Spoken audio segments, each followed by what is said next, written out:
The 90-minute rule says you should wait at least 90 minutes from the time you wake up in order to consume caffeine, which for most people is coffee. And this allows your natural cortisol levels to rise. Caffeine keeps us from getting tired, mainly by inhibiting adenosine receptors. Adenosine is a competitive agonist to caffeine, so they're two substances that are in competition for the same site. When the caffeine wears off later in the day, adenosine will be in surplus and you're going to experience a crash in energy.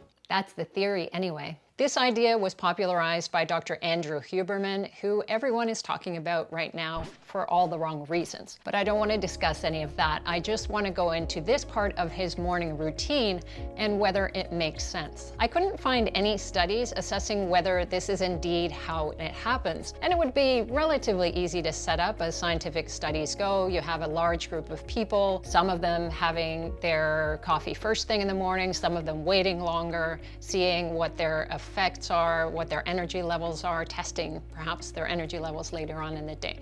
But nothing like that exists. One thing we do know is that the caffeine response of different people can vary. The half-life of caffeine, for instance, averages about 5 hours. So it takes about 5 hours for the drug to be reduced to half in the blood.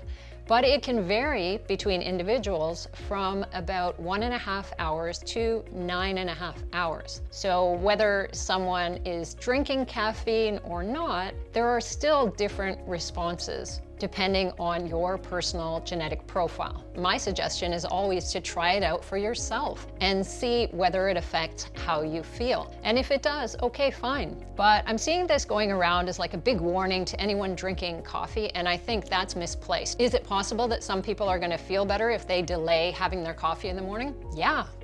Absolutely it is. Part of that could be down to the placebo effect, because they just believe it will, then it does. And the placebo effect is not a minor thing. It is a powerful force that has been studied and can have large effects. But when we're thinking about something that's so common, like an afternoon lag in energy, there are a million reasons why you could be tired. And maybe you're not sleeping enough, you're not eating well consistently, you're not exercising regularly, or you're exercising a little bit too much and you're not recovering. Maybe you're super stressed, and that can be very fatiguing. There are so many reasons that could be responsible for fatigue. Trying to isolate it to, oh, it's because you had your morning coffee right away when you woke up, is going to take more evidence for me to actually believe. Now, I run this idea by Dr. Bill Campbell, who is a professor of exercise science and the director of the Performance and Physique Enhancement Laboratory at the University of South Florida. And he agreed that the idea is based on a lot of assumptions that may or may not be true. The actual outcome, how a person is going to feel, is dependent on a person's genetics and their caffeine tolerance and other factors that are difficult to measure. A recent journal article answered common questions about caffeine, and they addressed this question specifically. Does waiting 1.5 to 2 hours after waking to consume caffeine help you avoid the afternoon crash?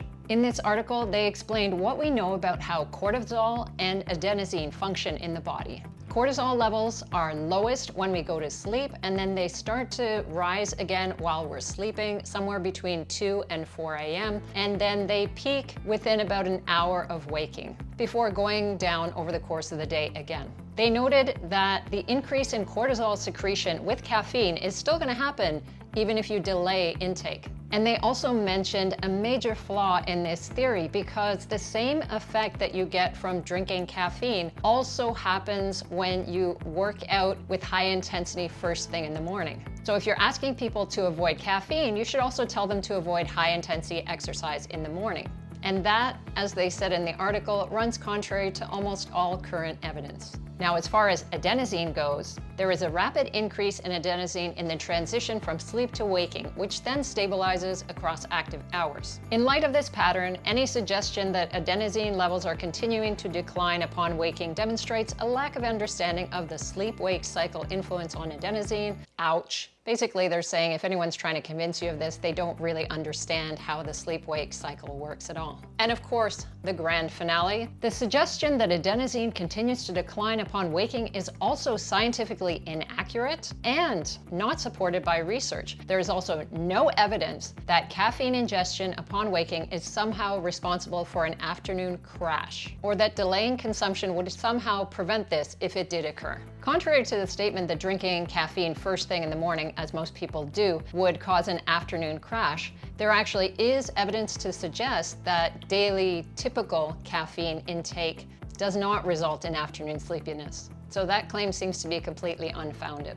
One really interesting thing they pointed out is that delaying caffeine intake actually doesn't make a lot of sense. You want to have your caffeine intake as early as possible in the day so that it doesn't interfere with your sleep and you clear all that caffeine out of your system. A few things to also note about caffeine: it is a diuretic, so you would be losing water. But if you're having your coffee as a normal coffee and you've got that fluid in there, so there's water in there, the net effect is actually positive. So you're actually being hydrated by that. But if you're having tons of espresso shots, for instance, where there's lots of caffeine but not much water, then it might be an issue. I don't drink coffee myself because I suffer from acid reflux issues. It has been shown to increase your levels of gastrin, so the gastric juices are increased and more acid is not pleasant for those of us with those issues. If you suffer from acid reflux, it is a good idea to have something to eat just to buffer all that acid creation that's going to come from the coffee. Ideally, keep your coffee and any caffeine that you have early on in the day so as not to interfere with your sleep. Let's focus on getting good quality sleep, 7 to 9 hours consistently, and we're less likely to be dependent on caffeine. Now, if you find that waiting a little bit longer makes you feel better,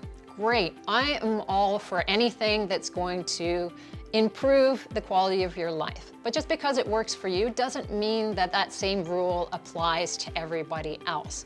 What I'm seeing right now posted just about everywhere is a type of fear-mongering where it's like, don't do this, otherwise you're going to be in big trouble if you're drinking caffeine first thing in the morning. Making an arbitrary rule like this doesn't make any sense. Most people do consume some form of caffeine. Both caffeine and coffee have been shown to be safe in the right doses. And it has positive effect, increasing your focus and your performance when it comes to physical and mental activity. In some cases, coffee can reduce certain risk factors, diabetes, for instance. For those of you that are looking for fat loss, you probably also want to be mindful about how much cream or sugar you're putting into your coffee, because that's going to be relevant in terms of the additional calories that you're adding on. But if you're having a relatively plain, low-calorie coffee, then it's not going to interfere with fat loss. In fact, it may increase the rate of fat oxidation,